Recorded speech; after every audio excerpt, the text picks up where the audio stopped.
We have literally been at the forefront of the authoritarianism of this government. Pranesh, I don't understand who can possibly not support this bill. I mean, ये रोज एक trap बिछाते हैं और पूरा opposition धड़ धड़ धड़ धड़ अंदर आके गिर जाता है उसके अंदर.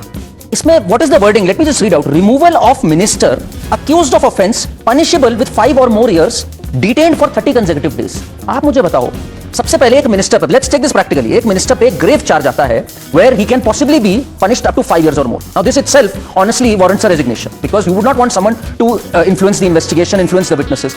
Then you get a custody from court and they have privilege to get the top lawyers asking for a bail. And Mr. Piyush, Dr. Piyush ji, here he said कि हम इसके सबसे बड़े एग्जाम्पल है. बिल्कुल, आप सबसे बड़े एग्जाम्पल है कि ऐसे कानून की बहुत जरूरत है. बिकॉज अरविंद केजरीवाल, किसी ने सोचा नहीं था, the framers of the constitution would have not fathomed कि ऐसा भी हो सकता है कि एक मुख्यमंत्री अपने पद पे बना रहे महीनों महीनों तक. शहजाद जी एग्जांपल दे रहे थे, वैसे मैं इनको बता दूं, एज पर प्रेजेंट मैनुअल इतनी मीटिंग्स भी नहीं कर सकते, उस पर भी लिमिटेशन है, मीटिंग्स तक नहीं ले सकते.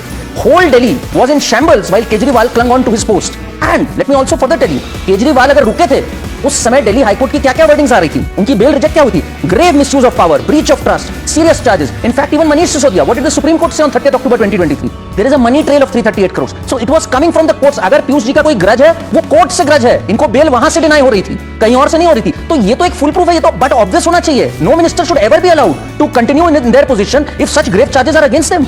Nobody is losing their MP or MLA status here. Nobody, it's not goodbye to someone's political career either.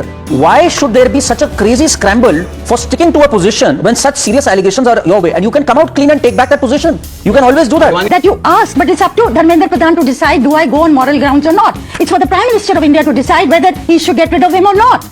That is at the moral level. But if you put a legal thing, please then unko interrogation ke liye rakho. That legal thing then applies to all, including the Prime Minister. Neerja ji needs to make a distinction between perception and hard facts. You know, there can be a perception that I find a certain minister incompetent. That doesn't mean that minister is bound to resign after that, right? Yes, we can build pressure, we can talk about it. But if there are charges, that's hard data. Those are charges presented in a court of law where you are given custody. So we can't really equate between the two. It's not at a moral level then, ma'am. It's at a legal level and it's not good for governance. It's the people who matter eventually. Why was Congress party wanting Kejriwal's resignation? We are asking for the resignation because there are serious charges and he went to jail and we are in the opposition. We need to play that role. That's what we did. How Lalu got convicted during your tenure. Serious charges Congress is saying against Kejriwal. Forgotten, then Sonia Gandhi and Sunita Kejriwal sat on one stage and said गलत है, उसको jail से बाहर निकालो. स्वागत है आप सभी का एक और नए वीडियो में, जहां हम आपको दिखाने वाले हैं कि टीवी न्यूज़ की दुनिया में क्या हलचल मची है. न्यूज़ डिबेट्स में anchors versus spokesperson, spokesperson versus spokesperson, और कैसे ये ड्रामा आपको हंसाता है, कभी कभी गुस्सा भी दिलाता है. तो ये सब ज़रूरी है आपके ज्ञानवर्धन के लिए भी, और साथ ही साथ थोड़ा सा मनोरंजन का तड़का भी होता है इन डिबेट्स में. तो देखते हैं कुछ डिबेट्स के कुछ मज़ेदार लेटेस्ट ब्रांड न्यू मोमेंट्स. इस देश में कई न्यूज़ चैनल्स हैं और हर न्यूज़ चैनल्स में एक एंकर शाम को 5 बजे से शुरू होकर रात के 10 बजे तक डिबेट्स ही कराते हैं. और ये डिबेट्स सिर्फ स्पोक्सपर्सन को बुला के तमाशे करवाती है. और इन डिबेट्स के दौरान ही ये होता है कि आपको इन पार्टीज़ की और इन पार्टीज़ के स्पोक्सपर्सन्स की असलियत बाहर आती नज़र आती है. तो आइए दिखाते हैं आपको ऐसे ही कुछ मज़ेदार मोमेंट. 40 लाख रुपया में गाड़ी मैं खरीदा हूँ, 40 लाख रुपया में, अभी नया गाड़ी है, बर्बाद कर दिया Nitin Gadkari. It was it was not the standard E20 fuel. It had some impurities and water content, etc. in it. This fuel was removed. The tank and the fuel lines were cleaned. The vehicle was refilled with standard E20 fuel. There was no damage to any of the parts. The vehicle was tested and ran normally, and it has been given back to the individual. That vehicle actually is a E20 compliant vehicle. नमस्कार दोस्तों आप जानते हैं जो मेरे पीछे गाड़ियां यहाँ खड़ी हैं, जो भी गाड़ी पेट्रोल से चल रही है वो पिछले 1 साल से ऑलरेडी 20% इथेनॉल ब्लेंडेड पेट्रोल से चल रही है. क्या आपको पता है कि 20 करोड़ से ज्यादा 2 व्हीलर और 20 लाख से ज्यादा 4 व्हीलर गाड़ियां जो पिछले 1 साल में पेट्रोल इथेनॉल ब्लेंडेड पेट्रोल से देश की सड़क पर चल रही है, उन सब में कोई अप्रत्याशित रूप से खबर खराबी की नहीं आई? क्या यहाँ गाड़ियां चल रही हैं, क्या अप्रत्याशित रूप से गाड़ियां खराब इथेनॉल ब्लेंडेड पेट्रोल से हो रही है? दोस्तों ये सरेआम झूठ है. या मैं आपको कहूं कि इसके 1 साल पहले तक ऑलरेडी जो पेट्रोल की गाड़ी आप इस्तेमाल कर रहे थे उसमें 19% इथेनॉल ब्लेंडेड पेट्रोल था, या उसके 1 साल पहले तक ऑलरेडी 15% इथेनॉल ब्लेंडेड पेट्रोल था. तो एकदम से वीडियोस क्यों सामने आए? दोस्तों इथेनॉल ब्लेंडेड पेट्रोल या इथेनॉल देश का फ्यूल है, देश के किसान की मेहनत से बनाया गया फ्यूल है. क्या आप जानते हैं कि विदर्भ के यहाँ पे जहाँ पे किसानों के हर दिन सुसाइड की खबर आती थी, आज वहाँ 1,70,000 करोड़ से ज्यादा का किसानों को फायदा हुआ है और सुसाइड रेट कम हुआ है, क्योंकि इथेनॉल ब्लेंडेड पेट्रोल उनकी आय को बढ़ाया है। क्या आप ये बात जानते हैं कि इथेनॉल ब्लेंडेड पेट्रोल से मक्का के किसान को जो पर टन 1200 रुपए पहले मिलता था, पर टन 2400 रुपए मिलता है। तो मैं मेरे मिडिल क्लास के दोस्तों को कहना चाहता हूं कि गाड़ी अगर किसी की खराब होती है उसके अपने कारण है। इथेनॉल ब्लेंडेड पेट्रोल की वजह से गाड़ियां अप्रत्याशित रूप से खराब हो रही है, ये झूठ है। और अगर आपको मेरी बात पर विश्वास नहीं है तो कल ही देश के top auto companies hero, Bajaj, Toyota सबके सीनियर लीडरशिप बैठी थी। उन्होंने कहा कि हम देश में 20 लाख, 30 लाख, 40 लाख से ज्यादा, 50 लाख से ज्यादा गाड़ियां एक साल में इथेनॉल ब्लेंडेड पेट्रोल के पिछले 3 साल से उतार रहे हैं और हमें फेलियर रेट 0.000001% भी देखने को नहीं मिला। तो आपकी गाड़ी, अगर आप पेट्रोल की गाड़ी चला रहे हैं, वो पहले से ही इथेनॉल ब्लेंडेड पेट्रोल की थी, अभी भी इथेनॉल ब्लेंडेड पेट्रोल की है और वो अप्रत्याशित रूप से खराब नहीं होगी। घबराइए मत, झूठ में मत आइए। तो फिर ये मोटिवेटेड कैंपेन के पीछे की सच्चाई क्या है? दोस्तों, अगर भारत इसको आगे लेकर जाता है तो फिर भारत का forex reserve imported crude oil पे कम खर्च होगा। मतलब आगे चल के अगर स्ट्रेट ऑफ हॉर्मुज जैसी वापस से कोई वैश्विक संकट एनर्जी का आता है तो भारत इससे इंसुलेटेड रहेगा। मतलब वो ग्लोबल पावर्स जो भारत के इंपोर्ट बिल को कम होते हुए नहीं देखना चाहती, उनको दिक्कत है। कि कैंपेन के झूठ को जानिए, सच यही है कि इस देश के मिडिल क्लास को घबराने की जरूरत नहीं। इथेनॉल ब्लेंडेड पेट्रोल पिछले 3 साल से यूज हो रहा था। कि आपका फ्यूल, देश का फ्यूल, देश के किसान का फ्यूल है। नमस्कार।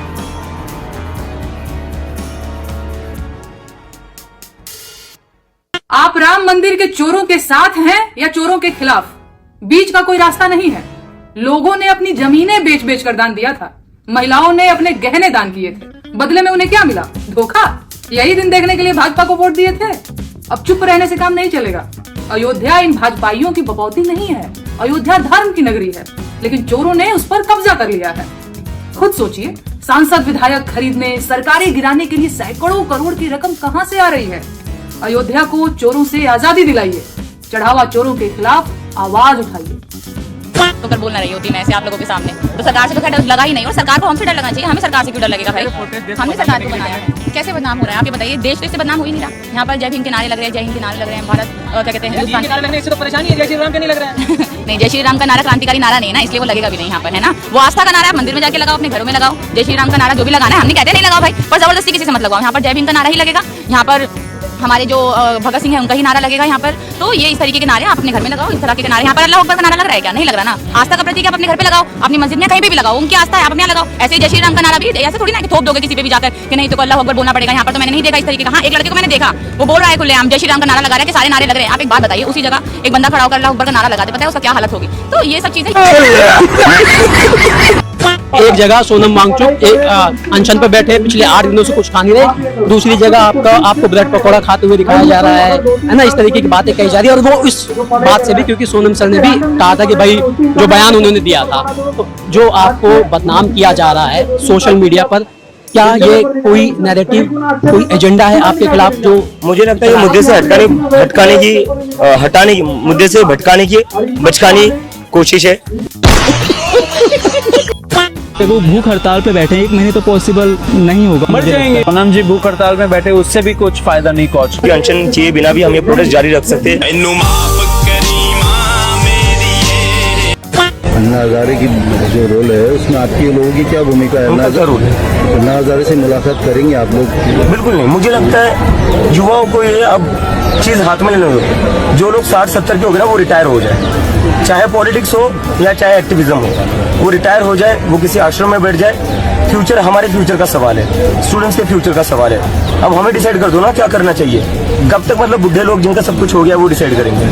राह बनाता, गिरता संभलता, मस्ती में चलता था वो।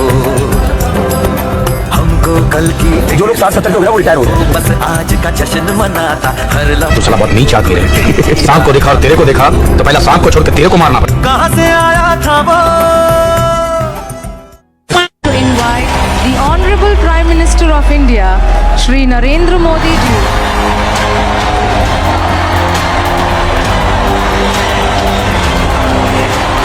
इसी वाले मोदी को धृतराष्ट्र तक कह दिया। ये जर्मनी को कल तक श्री राम को मांसाहारी बता रही थी। राम ने भी मांस खाया। वो आज श्री राम के नाम पे व्यूज बटोरने के लिए मोदी योगी को गलियाने के लिए सबसे बड़ी राम भक्त बन गई है। पहचानने की देर है, जो जय श्री राम सबसे तेज चिल्लाते हैं उनके मन में राम नहीं रावण है। मैंने सबसे पहले राम मंदिर में जो गड़बड़ झाला हुआ है ना, उस पर वीडियो बनाया था, सभी नेताओं को उसमें गलियाया था, लेकर वीडियो लेके आ गई। जब कोर्ट में अभी कुछ प्रूव नहीं हुआ, कोर्ट वाला आर्गुमेंट में इसलिए दे रहा हूँ, ये जरूरत चुप बैठी रही जब केजरीवाल जेल में था, जब उसके दारू घोटाले के लगातार कुछ ना कुछ कांड बाहर आ रहे थे। वहां तो इसने 3 साल कोर्ट के ऑर्डर का इंतजार किया, कोई भी वीडियो नहीं। हाँ, वीडियो लाया, जब वो बाहर आ गया तो उसे डिफेंड करने के लिए वहां भी मोदी को गिलाने के लिए वीडियो लेके आया। और अभी वीडियो लाया तो उसमें क्या बोल रहा है सुनो। ये एडवाइस बड़ा जरूरी है कि जब भी आप मंदिर में जाते हो, किसी भी मंदिर में जाते हो, कभी भी पैसे दान मत करो। सुनो, दान मत दो। मतलब एक मंदिर में चोरी हुई तो किसी मंदिर में, किसी भी हिंदू संस्थान में दान मत दो। पैसे भगवान के नाम पर चढ़ा रहे हो, पीछे वहां कोई फ्रॉडस्टर आपके पैसे लूट रहा है। सैकड़ों मदरसों से इतने हथियार निकलते हैं, इतने आतंकवादी कनेक्शन निकलते हैं, क्या मैं दम नहीं हुआ ये बोलने का कि इनको बंद कर दो, लेकिन मंदिर में चोरी हो गई, किसी मंदिर में दान मत दो। आपको भगवान के नाम पर पैसे चढ़ाने हैं तो पैसे किसी गरीब को दो, एक ऐसे एनजीओ को दो जो गरीबों की सहायता करे। ये तो कभी ये बोलते हुए नजर नहीं आएगी कि जो चादर मजार में चढ़ा दे रहे हो ना, वो किसी एनजीओ में जाके बच्चे को चढ़ा दो, लेकिन मंदिर का दान इसे एनजीओ में चाहिए। और याद रखो, भगवान सिर्फ मंदिरों में नहीं होता। हम समझ गए, राम मंदिर। और आपने उस समय भी कहा था कि आप में इंडिया का डीएनए है। मैं आपकी उस बात को आगे बढ़ाता हूं। जिस डीएनए की बात आपने की थी और जिस डीएनए की चर्चा आज आप सबके लिए कर रहे थे, वो डीएनए आखिर है क्या? डीएनए को उन कलाकारों ने गढ़ा है जिन्होंने रामायण और महाभारत को अपनी अपनी भाषा में जिया, लेकिन उनकी आत्मा को एक ही रखा। राम मंदिर चढ़ावा चोरी से सबसे अधिक आहत हिंदू नहीं, मुस्लिम नेता जैसे कि राहुल गांधी और अखिलेश यादव हुए। प्रातः स्मरणीय श्रेय पार्टी जी को क्या मोदी जी और भाजपा के लोग आहत नहीं? आहत हैं वो। एक स्टेटमेंट दिखा दो पूरे भाजपा केंद्रीय नेतृत्व से, त्रिवेदी चतुर्वेदी जो भी होते हैं ये लोग, एक चिंता जताई हो इन्होंने। वो तो बेचारे इस बात से प्रसन्न होंगे, संघ वाले बहुत हीरो बनते हैं, इनको गाली खाने दो सालों। वही राहुल और अखिलेश को यही लगता है कि ये सही मुद्दा गिरकर उनकी झोली में आ गया, जबकि अखिलेश के पिता द्वारा राम भक्तों पर चलवाई गई गोलियां और राहुल की दादी द्वारा साधुओं का कराया गया नरसंहार लोगों को यह मानने नहीं दे रहा कि इनकी मंशा सही होगी। ये सुनिए इनके चचा जी को। बाबरी मस्जिद पर कोई परिंदा पर नहीं मार सकता, वो नहीं मार सकता। फिर भी मुलायम सिंह के चलते जिन्होंने बाबरी मस्जिद को छूने की कोशिश की, वो गुंबद पर चढ़ तो गए लेकिन उतर नहीं सके। ये रिकॉर्ड और इस बात का समाजवादी पार्टी और उसके नेता को न कभी अफसोस था और न रहा है, रहेगा, चाहे उसको मौलाना मुलायम सिंह कहे, चाहे मुल्ला मुलायम सिंह कहे। वो इनकी नस नस से परिचित। वहीं कांग्रेस के सुप्रिया द्वारा इमामे हिंद कहने पर बवाल मच गया, ये लोग मुस्लिम अपील में साले बाज नहीं आएंगे। फिर किसी ने लगता है कि भरोसा भी एक दांव बन चुका है, राजनीति का हथियार बन चुका है।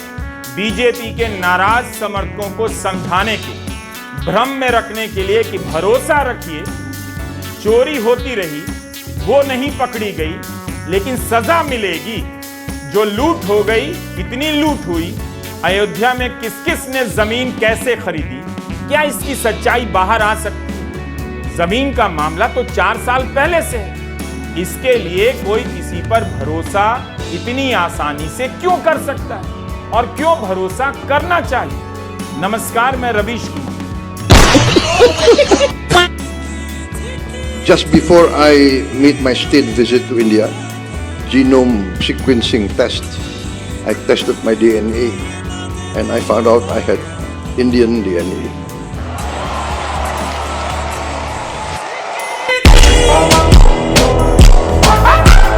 इस सरकार में राम मंदिर के असली चोरों को सजा मिलना असंभव हो चुका है। खबर है कि ट्रस्ट के पदाधिकारियों का इस्तीफा मंजूर हो गया है। अब वो ट्रस्ट से बाहर होंगे। क्या यही उनकी सजा है? ये लोग बाहर क्यों होंगे? अगर उन्होंने अपराध नहीं किया है तो ट्रस्ट से बाहर क्यों जा रहे हैं? और अगर उन्होंने चोरी की है तो भी वो बाहर कैसे जा सकते हैं? उन्हें तो जेल के अंदर जाना चाहिए। राम मंदिर की चोरी कोई हंसी मजाक की चीज है? बाकी मामलों में तो बुलडोजर चल जाते हैं, पूछताछ के बाद आरोपी लंगड़ाते हुए बाहर आते हैं। इस बार ऐसा क्यों नहीं हो रहा है? ये राम मंदिर के चोर हैं या सरकार के दामाद?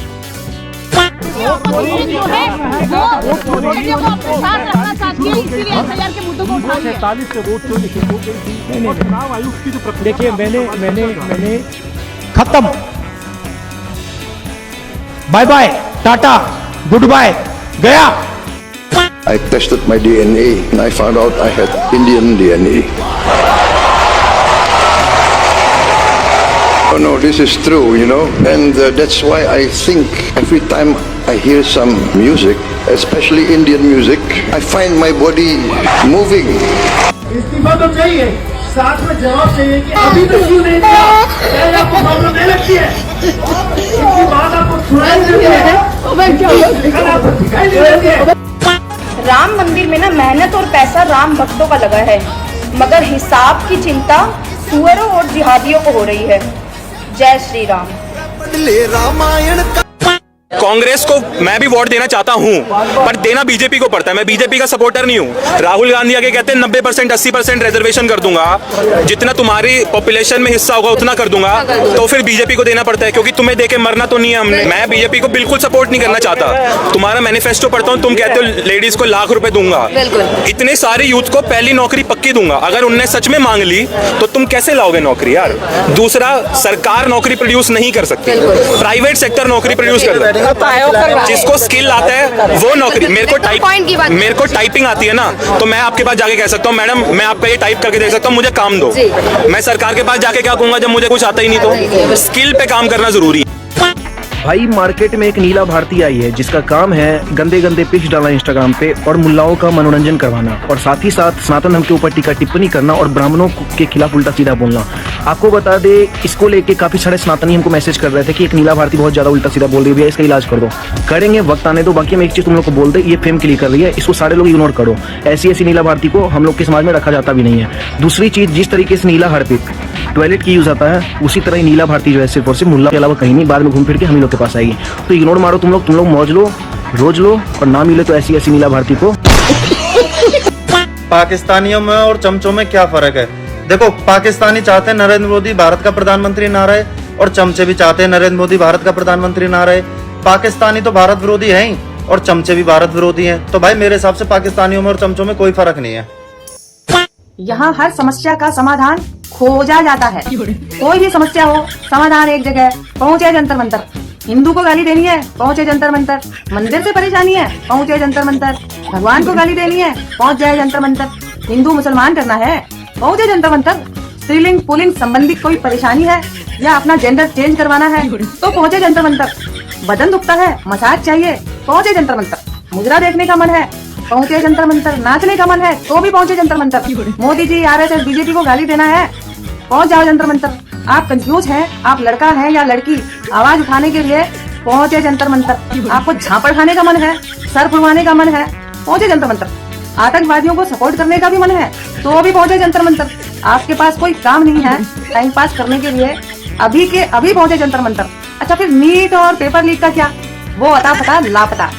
ऐसे और भी रेगुलर वीडियोस हम आपके लिए रोज़ इस चैनल पे लाते रहते हैं, जहां हम आपको इंडियन पॉलिटिक्स, इंटरनेशनल मुद्दे, कुछ सोशल इश्यूज़, ये सब इश्यूज़ से रिलेटेड कुछ लेटेस्ट डेवलपमेंट्स दिखाते हैं, और पर्सनालिटीज़ और बड़े बड़े फिगर्स जो हैं देश के, उन्होंने क्या बोला इस मुद्दे में, और कैसे कंट्रोवर्सी क्रिएट हुई, और क्या सही है और क्या गलत है, क्या पक्ष ने कहा क्या विपक्ष ने कहा, और ये सब का एक कंपाइलेशन आपके सामने पेश करते हैं ताकि आप खुद का एक ओपिनियन बनाएं। ये सब के विचार, पक्ष के विचार, विपक्ष के विचार, और क्या सही है क्या गलत है, ये सब हम आपके सामने इसलिए रखते हैं ताकि आप अपना खुद का एक ओपिनियन बनाएं। देश में चल क्या रहा है और खबर के पीछे की खबर क्या है वो भी आपको पता होना चाहिए। ऐसे रेगुलर वीडियोज़ हमारे आप देखते रहिए और हमारे चैनल को सब्सक्राइब करिए, हमारा सपोर्ट करिए। धन्यवाद।